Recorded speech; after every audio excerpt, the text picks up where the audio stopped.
Bonjour tout le monde, Olivier Grégoire avec Question au coach. Cette semaine, j'ai une question de Nadia qui me demande est-ce que c'est nécessaire les suppléments? Si oui, lesquels?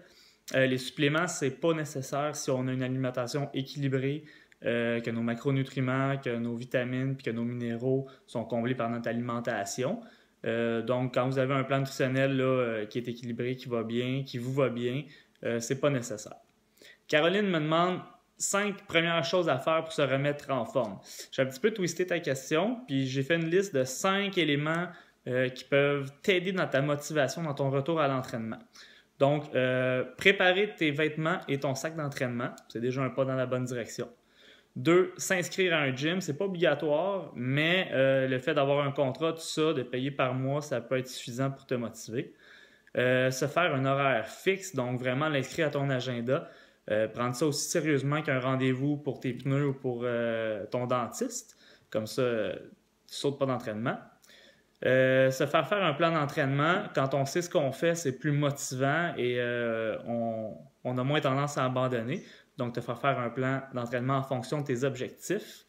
Et se trouver un ami ou un partenaire d'entraînement. S'entraîner à deux, c'est plus motivant, surtout au départ. Puis un coup que ça devient une bonne habitude, ben même si ton partenaire t'abandonne pour un entraînement, ben tu peux survivre parce que tu as déjà pris la bonne habitude en le mettant à ton agenda et en y allant à deux au départ.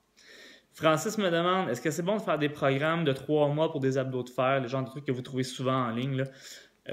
C'est jamais mauvais de bouger. Par contre, si tu fais que des redressements assis, tu n'arriveras jamais au résultat que tu espères parce que le grand droit de l'abdomen, c'est un petit muscle qui dépense peu d'énergie et qui est conçu pour le maintien de la posture. C'est pas un muscle créateur de mouvement.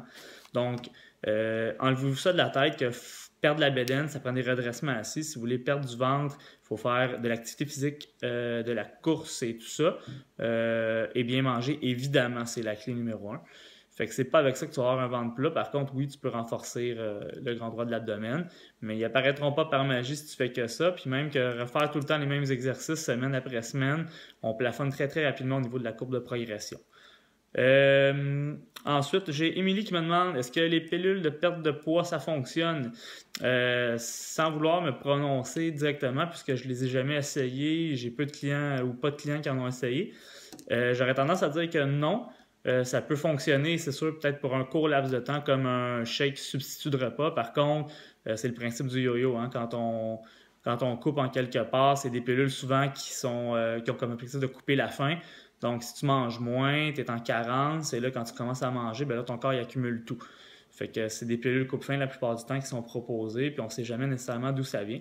Fait que moi, je le déconseille fortement. Je conseille toujours la même approche, bougez plus, mangez mieux. J'espère que ça vous aide un petit peu. Si vous avez des questions, je n'hésitez pas à nous les envoyer à chaque semaine. On va essayer d'y répondre. À la prochaine. Bye!